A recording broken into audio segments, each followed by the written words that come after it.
Movie के start होते ही दिखाया जाता है कि एरिक और एमी अपने 3 बच्चों केंड्रा, मेडिसन और ग्रिफिन के साथ कहीं पर जा रहे होते हैं। वो अपने नए घर में शिफ्ट हो रहे होते हैं। उस घर के साथ में एक बहुत पुराना और स्केरिंग सा ट्री होता है और दूसरी तरफ स्टार्ट से ही ग्रिफिन इस घर और उस ट्री में अजीब चीजें महसूस कर रहा था। ये अजीबोगरीब चीजें मेडिसन के साथ भी हो रही थी, लेकिन वो काफी छोटी बच्ची थी, इसलिए वो बगैर डरे इन सब से खेल रही थी। और जब पहले ही दिन मेडिसन अपने रूम में जाती है, तभी कोई कबर्ड के अंदर से उसके साथ बातें कर रहा होता है। और फिर रात को वो उस अलमारी के पास खेल रही होती है और जैसे ही वो अलमारी का हैंडल टच करती है, उसके बाल खुद ब खुद खड़े हो जाते हैं। फिर मेडिसन ग्रिफिन को भी कहती है कि उस हैंडल को टच करे और वो भी ऐसा ही करता है और उसके साथ भी सेम मूवमेंट होती है, लेकिन वो बच्चे इसे खेल ही खेल समझते हैं। इसके बाद रात को जब ग्रिफिन अपने रूम में सो रहा होता है, सबसे पहले तो उस रूम से नजर आने वाले उसी ट्री से उसे बहुत डर लगता है और इसके साथ ही उसे रूम में मौजूद एक बेसमेंट से कुछ आवाज सुनाई देती है और ग्रिफिन को उसके पीछे से बहुत ज्यादा खौफनाक फेस वाले क्लाउन के डॉल्स मिलते हैं। उन्हें देखकर ग्रिफिन काफी डर जाता है और उसे अपने रूम में नींद नहीं आती। फिर आधी रात को घर की सारी लाइट्स और इलेक्ट्रॉनिक चीजें खुद ब खुद चल पड़ती हैं और इसके साथ भी बंद होने लगती हैं। इसी दौरान ग्रिफिन की आंख खुल जाती है और उसे मेडिसन की आवाज आती है। उसकी आवाज सुन के वो नीचे आता है। वो मेडिसन को चुपके से देखता है। तब मेडिसन टीवी के सामने खड़ी हुई किसी से बातें कर रही होती है। मेडिसन टीवी पर हाथ रखते हुए ग्रिफिन को बताती है कि ये लोग यहाँ पर आना चाहते हैं। ग्रिफिन उससे पूछता है कौन लोग यहाँ पर आना चाहते हैं और इसके साथ ही बहुत सारे हाथ उभरना शुरू हो जाते हैं। ग्रिफिन टीवी बंद करने आगे की तरफ बढ़ता है, लेकिन कोई पावर उसे पीछे की तरफ खींच लेती है। वहाँ पर बहुत शोर हो जाता है और उस शोर को सुनकर एरिक, एमी और केंड्रा भी वहाँ पर पहुँच जाते हैं। तब मेडिसन पीछे मुड़कर कहती है कि वो लोग यहाँ पर आ चुके हैं। अगले दिन एमी मेडिसन से पूछती है कि कल रात तुमने कहा था कि वो लोग यहाँ पर आ गए हैं, तो वो कौन लोग हैं? मेडिसन जवाब देती है कि वो लोग मेरे फ्रेंड हैं और वो लॉस्ट पीपल हैं, कोई इमेजिनेशन नहीं है। इसके बाद ग्रिफिन को गार्डन में से इंसानी हड्डी का पीस मिलता है और फिर जब वो घर के अंदर होता है तो अचानक से एक बॉल उसके पास आती है और उसके बाद वो बॉल खुद ब खुद मूव करती हुई मेडिसन की अलमारी के पास चली जाती है। इसे देखकर ग्रिफिन काफी डर जाता है और वहाँ से भागने की कोशिश करता है। तब कोई बहुत ज्यादा बुक्स की मदद से उसके रास्ते को ब्लॉक कर देता है और अचानक से रास्ता खुल भी जाता है। ग्रिफिन काफी डर जाता है और वो एरिक और एमी को ये बात बताने की काफी कोशिश करता है, लेकिन कोई भी उसकी बात नहीं सुनता क्योंकि उस वक्त सबका ध्यान एरिक के लाए हुए प्रेजेंट्स पर था। रात को एरिक और एमी अपने फ्रेंड्स के घर डिनर के लिए जाते हैं और घर में केंड्रा, ग्रिफिन और मेडिसन अकेले ही होते हैं। जिनके घर वो डिनर करने जाते हैं वहाँ उन्हें पता चलता है कि उनका घर कब्रिस्तान के ऊपर बनाया गया है। दूसरी तरफ घर में बच्चों के साथ खौफनाक चीजें होना शुरू हो जाती हैं। केंड्रा के नए मोबाइल में अजीब किस्म की आवाज आना शुरू हो जाती है और मोबाइल की स्क्रीन पर अचानक से सिग्नल आना शुरू हो जाते हैं। केंड्रा को हड्डियों वाला खौफनाक सा गोश्त नजर आता है और जब वो वहाँ से भागने की कोशिश करती है तब जमीन से एक हाथ निकलता है और केंड्रा का पाँव पकड़ लेता है। केंड्रा मदद के लिए किसी को बुला रही होती है और साथ ही दरवाजा बंद हो जाता है। उधर ग्रिफिन के रूम में सारे डॉल्स खुद ब खुद मूव करने लगते हैं और उनमें से सबसे ज्यादा खतरनाक नजर आने वाला क्लाउन ग्रिफिन पर हमला कर देता है। इसी दौरान उस ट्री की शाखें उस रूम की विंडो को मार मार के तोड़ रही होती हैं। ग्रिफिन उस क्लाउन को अपने पैरों से मार मार के तोड़ देता है और वहाँ से भाग भी जाता है। ग्रिफिन भागकर मेडिसन के रूम में आता है। तब वो भी बहुत ज्यादा डरी हुई होती है और उसके रूम की विंडो पर भी उसी ट्री की शाखें होती हैं। ग्रिफिन डर के वहाँ से भागने की कोशिश करता है, लेकिन कोई पावर उसे रोक लेती है और उसे भागने नहीं देती और उस ट्री की शाखें खिड़की तोड़कर अंदर आ जाती हैं और ग्रिफिन को अपने साथ ले जाती हैं। दूसरी तरफ मेडिसन के रूम में उसकी अलमारी खुल जाती है और उस रूम की सारी लाइट्स अलमारी के अंदर चली जाती है। मेडिसन का टॉय भी अंदर चला जाता है। मेडिसन उसके पीछे अलमारी के अंदर चली जाती है और वहाँ पर बहुत से घोस्ट मेडिसन को अलमारी के अंदर खींच लेते हैं। ठीक उसी वक्त एरिक और एमी भी घर में पहुँच जाते हैं और वो देखते हैं कि ग्रिफिन उस ट्री की शाखों में बुरी तरह फंसा हुआ है। जैसे ही ये लोग उस दरख्त के पास जाते हैं, ग्रिफिन खुद ब खुद नीचे गिर जाता है। केंड्रा घर के अंदर से भागती हुई आती है और कहती है कि मेडिसन कहीं भी नहीं मिल रही है। ये लोग सारे घर में मेडिसन को ढूंढते हैं, लेकिन वो कहीं भी नहीं मिली और टीवी खुद ब खुद ऑन हो जाता है और उसके अंदर से मेडिसन की आवाज आती है। एमी ही फील करती है कि मेडिसन टीवी के अंदर है और वो टीवी की स्क्रीन पर हाथ रखती है। तब मेडिसन का हाथ उसे टच करता है। ये देखकर वो लोग काफी हैरान होते हैं और डर भी जाते हैं। इसके बाद Amy paranormal researcher doctor Brooke से मिलती है और उसे सब कुछ बता देती है। डॉक्टर ब्रूक अपने 2 साथी बॉयड और सूफी के साथ इन लोगों के घर पर आती है और वो लोग अपने रिसर्च में लग जाते हैं। रिसर्च के दौरान जब बॉयड एक चेयर पर बैठने की कोशिश करता है, तब वो चेयर खुद ब खुद उछलकर हवा में चली चली जाती है। डॉक्टर ब्रूक उनको बताती है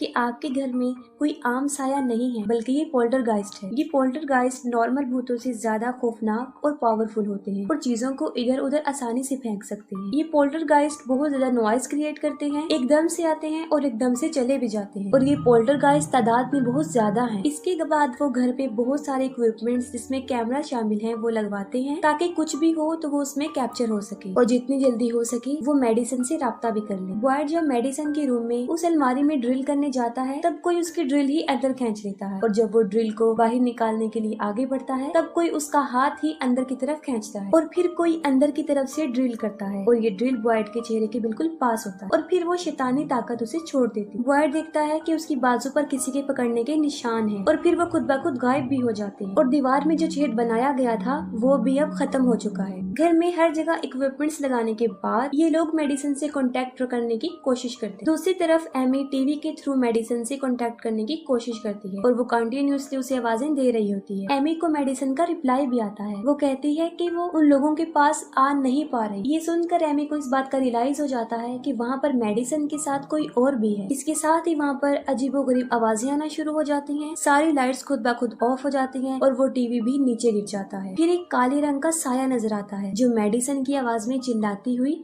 उसके रूम की तरफ भागती है।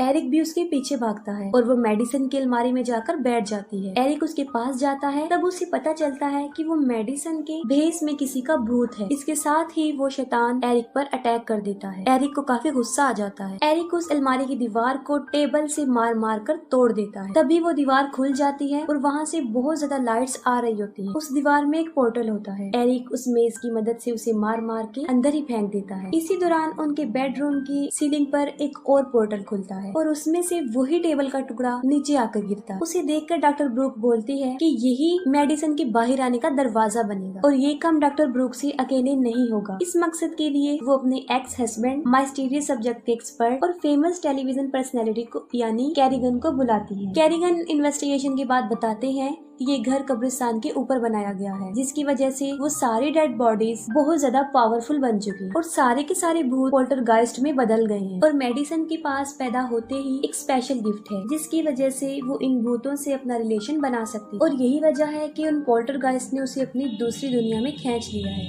इसके बाद बॉयड मेडिसन की अलमारी की दीवार को एक रस्सी से बांधकर उस खुले हुए पोर्टल में डाल देता है और जैसे एरिक का उस पोर्टल में फेंका गया टेबल उस दूसरे पोर्टल से बाहर आ गया था, इसी तरह वो रस्सी भी दूसरे पोर्टल की मदद से बाहर आ गई और यहाँ कैरिगन की ये ट्रिक कामयाब हो गई थी क्योंकि अब रस्सी का एक हिस्सा मेडिसन के रूम में बना हुआ उस पोर्टल में था और दूसरा हिस्सा जो उनके लिविंग रूम में पोर्टल था वहाँ पर आ गया। बॉयड सबको एक ट्रैकर देता है ताकि सबको ट्रैक किया जा सके। इसके बाद कैरिगन ग्रिफिन के इलेक्ट्रिक टॉय को उस पोर्टल के अंदर भेजता है जिसमें कैमरा भी लगा होता है और जब वो टॉय अंदर जाता है तो वहाँ पर बहुत सारे भूत आसानी से नजर आ जाते हैं। फिर वो ड्रोन उन भूतों में से गुजरता हुआ मेडिसन के पास जाता है और वो ड्रोन के जरिए मेडिसन से कांटेक्ट करते हैं। मेडिसन उन लोगों से बात भी करती है। अभी वो मेडिसन को पोर्टल से बाहर आने का रास्ता बता ही रहे होते हैं तभी वहाँ पर 3 भूत आ जाते हैं और मेडिसन को खींच के ले जाते हैं और फिर वो ड्रोन गिर जाता है। फिर कैरिगन ये डिसाइड करते हैं कि वो रस्सी की मदद से अंदर जाएंगे और मेडिसन को बाहर निकाल के लाएंगे, लेकिन एमी कहती है कि मेडिसन को लेने अंदर वो जाएगी और इसके साथ ही सबके अंदर जाने के पीछे बहस हो जाती है। सोफी देखती है कि ग्रिफिन मेडिसन के रूम में चला गया है। वो सब भी ग्रिफिन के पीछे भागते हैं। तब ग्रिफिन उसे कहता है कि ये सब कुछ उसकी वजह से हुआ है, अगर वो मेडिसन को अकेले ना छोड़ता तो आज वो वहाँ पर ना हो। और ये कहते ही वो पोर्टल के अंदर चला जाता है। जैसे ही ग्रिफिन अंदर जाता है ये लोग रस्सी के दोनों कॉर्नर्स को अच्छे से पकड़ लेते हैं और बाहर से ही बर्ग ग्रिफिन की हेल्प करते हैं। ग्रिफिन उन भूतों में से गुजरता हुआ आगे बढ़ता है और वहाँ पर उसे उसका ड्रोन भी नजर आता है। फिर उसे मेडिसन नजर आती है और वो मेडिसन को कहता है कि वो मेरे साथ चले, लेकिन मेडिसन उसे रोते हुए कहती है कि मैं तुम्हारे साथ नहीं जा सकूंगी। मेडिसन के चारों तरफ वो भूत होते हैं और वही उसे बाहर नहीं जाने दे रहे होते और फिर वो भूत उस रस्सी को पकड़ लेते हैं। बहुत सारे भूत जब रस्सी को पकड़ लेते हैं तब उनके वेट से उस रस्सी का हुक टूट जाता है, लेकिन बाहर फिर भी एरिक और कैरिगन उस रस्सी को मजबूती से पकड़ के रखते हैं। इनके मुकाबले में दूसरी तरफ वो भूत भी मजबूती से रस्सी को अपनी तरफ खींच रहे होते हैं और आखिरकार इनके हाथ से रस्सी छूट जाती है। तभी अचानक से ग्रिफिन की नजर उस रस्सी की तरफ पड़ती है जो उन्हें बाहर निकलने में हेल्प करेगी। ग्रिफिन जल्दी से मेडिसन का हाथ पकड़ता है और एग्जिट वाले पोर्टल की रस्सी को पकड़ लेता है। वो भूत इन लोगों को रोकने की बहुत कोशिश करते हैं और एग्जिट वाले पोर्टल से पहले एक रस्सी बाहर आती है और उसके साथ ही ग्रिफिन और मेडिसन भी बाहर आ जाते हैं। दोनों बच्चे बेहोश हुए होते हैं और एरिक और एमी उन्हें होश में लाने की बहुत कोशिश करते हैं। फिर वो लोग होश में आ जाते हैं। उन्हें सही सलामत देखकर सब लोग बहुत खुश हो जाते हैं। ग्रिफिन को उसकी बहादुरी की वजह से वो लोग अप्रिशिएट करते हैं। वो लोग उस घर को छोड़कर यहाँ से जा रहे होते हैं। तभी मेडिसन उन्हें बताती है कि अभी तक भूत इस घर में मौजूद। वो लोग गाड़ी को जल्दी से वहाँ से भगाने की कोशिश करते हैं। तभी ये भूत उनकी गाड़ी को अंदर की तरफ खींच लेते हैं। कार दीवार को तोड़ते हुए अंदर चली जाती है और वो भूत मेडिसन को दोबारा से अंदर आने वाले पोर्टल की तरफ खींच लेते हैं और दूसरी तरफ सारे लोग मेडिसन को बचाने में लगे होते हैं। कैरिगन ये समझ जाते हैं कि ये भूत इनका इतनी आसानी से पीछा नहीं छोड़ेंगे। उन्हें यहाँ से छुटकारा हासिल करने के लिए मेडिसन की हेल्प चाहिए। फिर वो सारे भूत पोर्टल से बाहर आते हैं और मेडिसन को अंदर खींच के ले जा रहे होते हैं। कैरिगन उन्हें हुक्म देते हैं कि वो अंदर चले जाएं और वो अंदर चले जाते हैं। कैरिगन खुद उस पोर्टल में उतर जाते हैं क्योंकि वो जानते थे कि मेडिसन के अलावा एक वही वाहिद शख्स है जो उनकी फैमिली को बचा सकते हैं। इसके साथ ही एरिक और उसकी फैमिली वहाँ से भागने की कोशिश करते हैं। तभी उनके गार्डन में बहुत सारी डेड बॉडीज और हड्डियों वाले मुर्दे बाहर आते हैं और उन्हें रोकने की बहुत कोशिश करते हैं। वो लोग सूफी की कार में बैठकर वहाँ से भाग जाते हैं। वो लोग देखते हैं कि घर में बहुत बड़ा ब्लास्ट हुआ है और उसकी छत से एक बहुत बड़ी रोशनी निकल के बाहर आई है जो आसमान की तरफ जा रही है। ये लोग फौरन समझ जाते हैं कि बर्ग ने उनकी हेल्प कर दी है और उस जगह को पोल्टरगाइस्ट से आजाद कर दिया है। दूसरी तरफ डॉक्टर ब्रूक अपनी साथियों की हेल्प से जीपीएस के थ्रू कैरिगन को घर में ढूंढ रही होती है। पहले तो उन्हें बर्ग कहीं भी नहीं मिलते, फिर उन्हें जीपीएस ट्रैकर में बर्ग के होने का सबूत मिल जाता है। फिर दिखाया जाता है कि एरिक की फैमिली फिर एक नए घर में शिफ्ट हो रहे हैं और उस घर के साथ में भी एक अजीब किस्म का दरख्त होता है। जैसे ही ये उस दरख्त को देखते हैं वहाँ से भाग जाते हैं और फिर दिखाया जाता है कि कैरिगन और ब्रूक अपने ड्रामा शो फिर से स्टार्ट कर देते हैं, जिसका मतलब ये है कि बर्ग वहाँ से सही सलामत वापस आ गए थे और कैरिगन और डॉक्टर ब्रूक दोबारा से मिल जाते हैं। ये मूवी का लास्ट सीन होता है और इसके साथ ही मूवी एंड हो जाती है।